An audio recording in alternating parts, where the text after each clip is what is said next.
Welcome, ladies and gentlemen, here in the public forum of our group exhibit, Hydrogen and Fuel Cells. Please sit down, have a drink on the house and discuss with us. We were just listening to some storage of energy with Dr. Mergel and Mary, and we continue that with the storage of photovoltaic. I would like to welcome here on stage the expert in network integration at the Center for Solar Energy and Hydrogen Research, Baden-Württemberg, Dr. Jann Binder. Dr. Binder, good to have you here. Welcome. Okay, thanks. Please have a seat. And you're all invited to participate in this talk. Whenever you have a question, just raise your hand and I'll be with the microphone right with you. So, Dr. Binder, we are talking about the Center of Solar Energy and Hydrogen Research, very well known in this community, of course.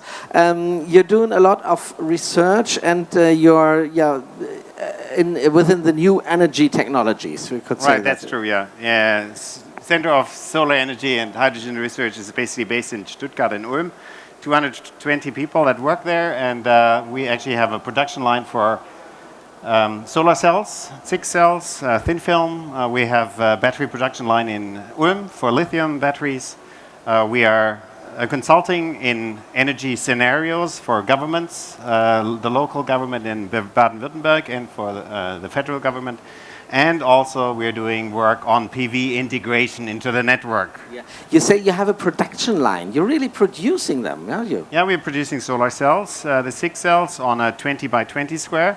And develop the technology there. And of course, for the large scale, that's up to the companies that actually have our patents then, which is Manz. It was Wirth, and now it's bought by Manz, that patent. And for the lithium ion cells, we have a production line in Ulm, which helps us basically to understand the technology, to understand the challenges, like chemicals, what kind of surfaces do they have to get the maximum capacities. And so we're doing a lot of consulting. We do have people that actually just simulate the batteries, that basically you can do a battery management system.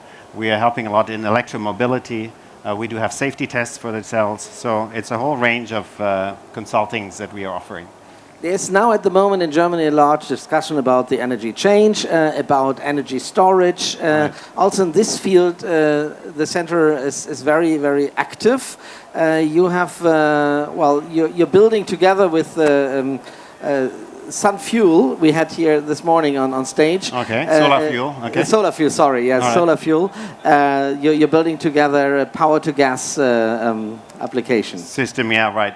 So basically in the field of renewables, you have the fluctuating sources, and therefore you have to store.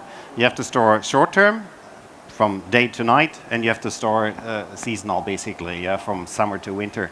And so chemical fuels are the only way to go seasonal.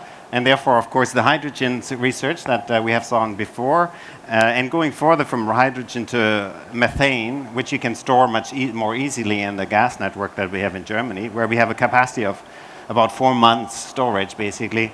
So the easiest if you have that chemical storage is based in methane. It's good to have a certain percentage of hydrogen in that same network. It's good to use the hydrogen in cars directly.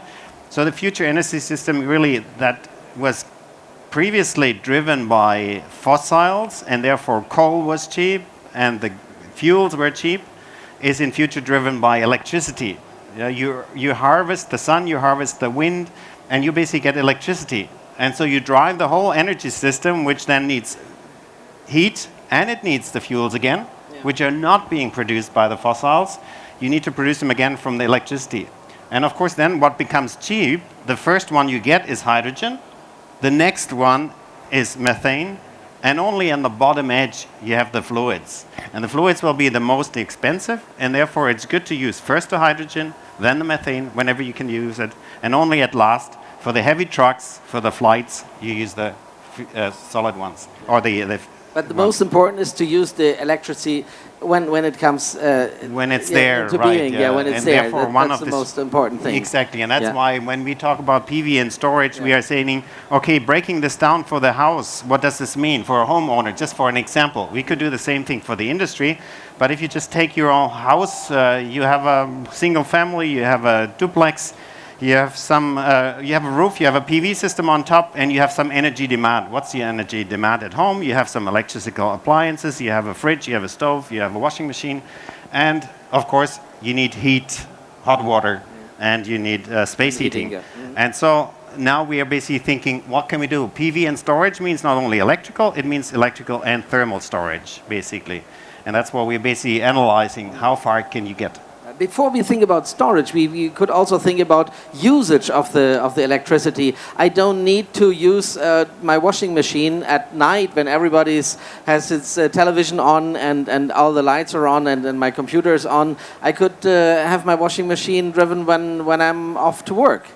Yeah, there's a certain amount of load shifting in there, but this is about 5% of your total consumption or 8% of the total consumption. There's very little. So, I mean, it's good to think about it. It's all a matter of tariffs, what kind of tariffs the utilities are actually providing, that you're basically saying, okay, if I have a lot of wind surplus, I actually have a cheap tariff.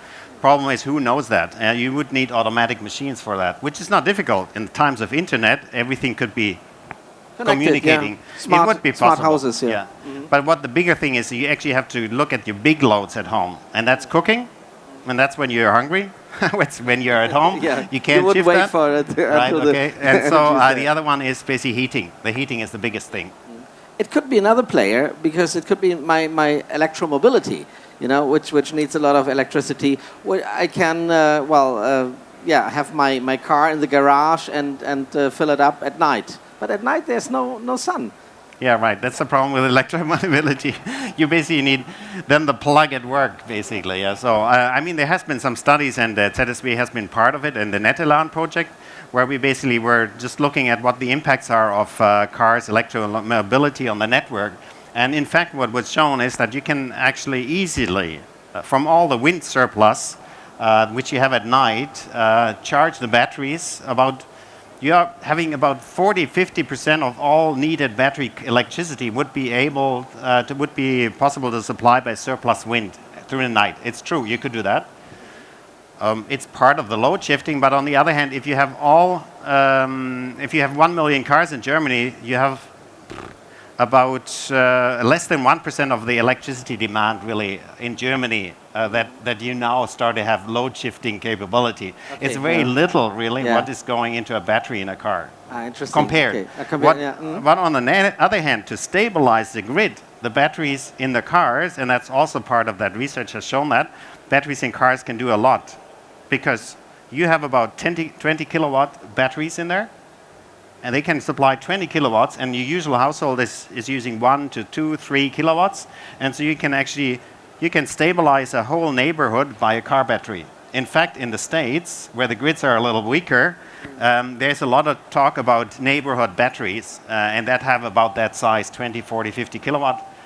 So really, yes, true. Batteries can do a lot for the grids. But who would agree to that? You know, at nighttime we filled up our batteries in our cars, and then in the morning the energy is needed. And when I would like to start to go to work or to go to the city center, it's only half full because my neighborhood has used it. I think you just have to use the carrot of the tariffs. You just have to put the customer the carrot in front, and you say, okay, if you use my tariff and you just program your device, I give you different tariffs, and the tariff will be low when I have wind. And so you can either now switch it on to smart charging, use your energy butler, like the Mannheim project was calling it. That one is looking at the stock exchange, is looking at what your grid charges are, and you just use the cheapest time. And the energy supplier just has to be smart enough to make the tariff low when he needs to get rid of the electricity. So it's not a matter of him forcing you to use it, but he just puts the carrot in front of you. Okay, so I can make money out of my battery in the car. Right. And the battery doesn't have... You could save money by not charging it when it's more expensive. Okay, you cannot make Put money. it that way, right. Okay. So, but I could also, it doesn't have to be a car. It can be a quite normal battery in my cellar. I put there and store my own energy I'm producing with my photovoltaic panels. That's true. If you use at your normal demand 4,000 kilowatt hours per year, if you divide by 365, then your average demand per day is 11 kilowatt hours. And if you use now a 5 kilowatt hour battery, you have basically stored half your low daily consumption. And that turns out in all calculations to be sort of the optimum size. A bigger size doesn't do much more for you anymore. A smaller size is not enough.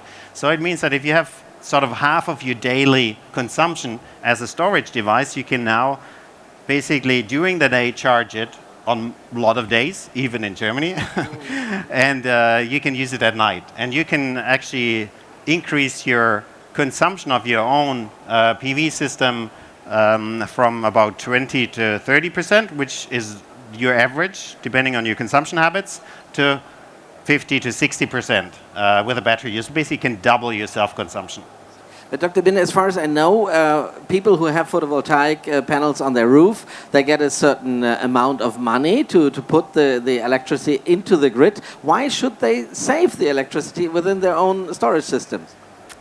Yeah, luckily for the batteries, we are currently in Germany at 16 cents per kilowatt hour. So basically when you buy your electricity from the utilities, it's more.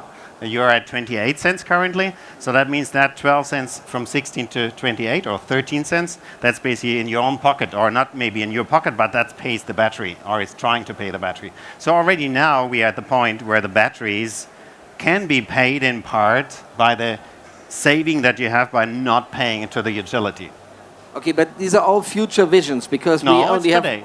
Well, but we have not one price today for the energy. Right. Okay, yeah, that's for today. But if I have an older photovoltaic panel on my roof, I have better prices. Yeah, the guy that has already the high feed-in tariff will probably not switch to the battery. That's true. Okay.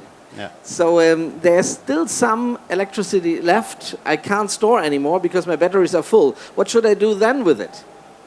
I guess from an overall economy for the whole of the country, the best is, of course, when you produce electricity to use it as electricity, not to produce heat out of it.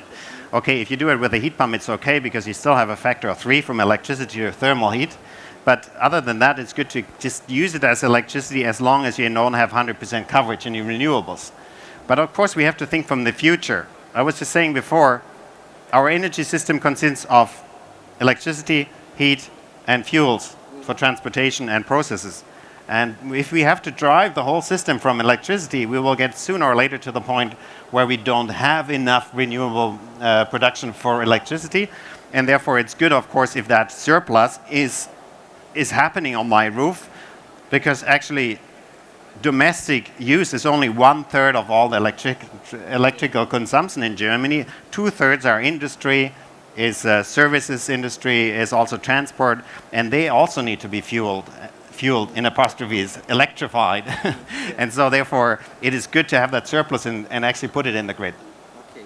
So what do you think about, well, heating up like a heating system within my house with the electricity I have on surplus, you know, Yeah. even more than I can store in my batteries? Yeah, if you have the surplus, it's good if it goes in the grid. And if it's not used in the grid, of course, there's a space for all these bigger players that actually say, okay, now I have a hydrogen electrolyzer. Now I have a plant that does power to plant. Here, the economy of scales really make a big difference. Whether you have you can have a small battery in your home, and there's not much difference whether you have that small battery in the home or whether you have it at your local transformer or your local grid supply station in the sort of semi-centered in your domestic storage system. That price difference is not so much. So you might as well have it at home. But to have a electrolysis at home, to have a gas storage at home, to have a really proven gas storage room, all the certification, that becomes complicated. And there it's good to have it centralized. And therefore, yes, electricity has the advantage that it is easily transported. You just need to tap it at one place, and there you have a bigger plant, and there you actually produce hydrogen, there you produce methane, and then you just, as you do it with a normal gas station, you go to the gas station and don't gas up fuels, but you gas up gas. Okay. So if we have the first question over there. So would you please introduce yourself? Thank you very much. My name is Dapo Ogumuyiwa. I would like to question the viability of storing energy, as you said, in the case of a home. First of all, in the current situation with PV cells, they're not financially viable unless they're subsidized by the government. That's the first thing. In order to store it, whether you want to use batteries or hydrogen, as somebody mentioned earlier on this morning, that's another capital investment which is questionable on the repayment.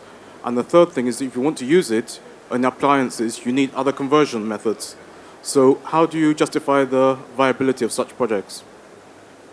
Thank you very much for that questions. Okay. You said that a PV system wouldn't be viable without feed-in tariffs. Like I said, 15 cents or 16 cents I get as a private currently as a feed-in tariff. I'm buying this whole installment for about 15 cents per kilowatt hour,